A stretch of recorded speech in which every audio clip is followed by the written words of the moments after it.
In this tutorial, we'll be looking at entity or object selection in AutoCAD. The commands on the Modify toolbar will typically require you to select entities or objects. You need to select objects in order to identify what will be modified. For the purposes of this tutorial, I will use the Erase command to demonstrate entity selection. To begin, I will draw some objects. I'll draw a couple of circles. There's one.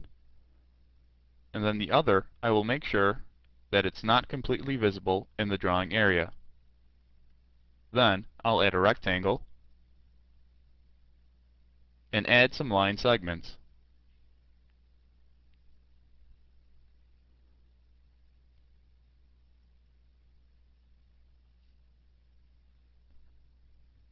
We now have several objects to select. I would like to point out that there are two ways of handling commands in AutoCAD. You can issue the command first and then select objects, or you can select the objects first and then issue the command. This tutorial will focus more toward issuing the command first.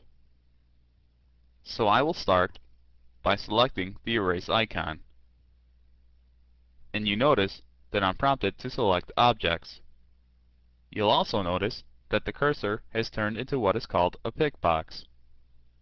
When you left-click an object with the pick box cursor, I'll click on the circle, you notice that the circle becomes highlighted.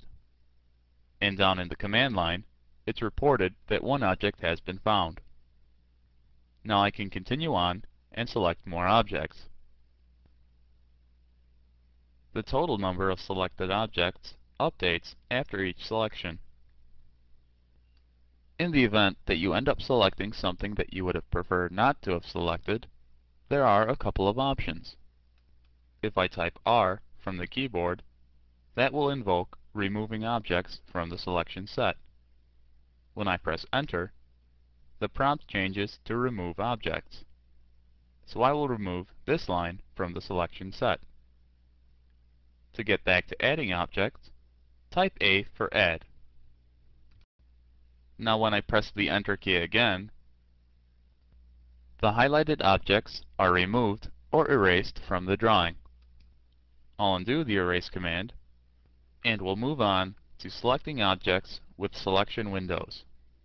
I'll use the Erase command again, but this time through the command line. Type Erase, or just the alias, E, and press Enter. Rather than using the pick box to select objects individually, you can click on an open area and move the mouse to create a selection window. I will make this window large enough so that each object, except the circle, is inside the window. Left-click, and you notice that all of the objects that were completely inside the window are selected. When you press Enter, they're erased. I'll undo that and start the Erase command again. Now we will use another type of selection window, the crossing window. To activate the crossing window option, type C and press Enter. This time, when I create the window, I won't bother to make sure that everything is inside. I just need the objects to at least cross the border of the window. You see that all of the selected objects were either inside or crossing the border of the selection window. When I press Enter, everything is erased from the drawing. I'll undo that, and we'll look at selecting objects before issuing a command. At the moment, there is no command in action. We can still highlight objects by clicking on them. I'll select a line, and you notice that these blue boxes appear at the endpoints, as well as the midpoint. In other words, where the object snaps for this entity are. These blue boxes are called grips, and in the case of a circle, you see that the circle has grips at each of the quadrants and also at the center point. For a rectangle, there are grips at each one of the corners. So now I've selected these three entities. If I issue the erase command, those entities are deleted or erased from the drawing.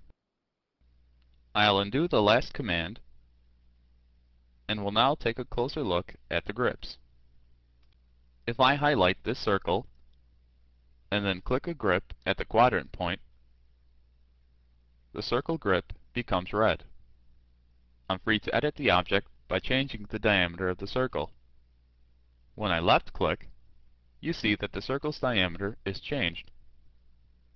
In the same way, if I click in the center point of the circle, I can move the circle to another location.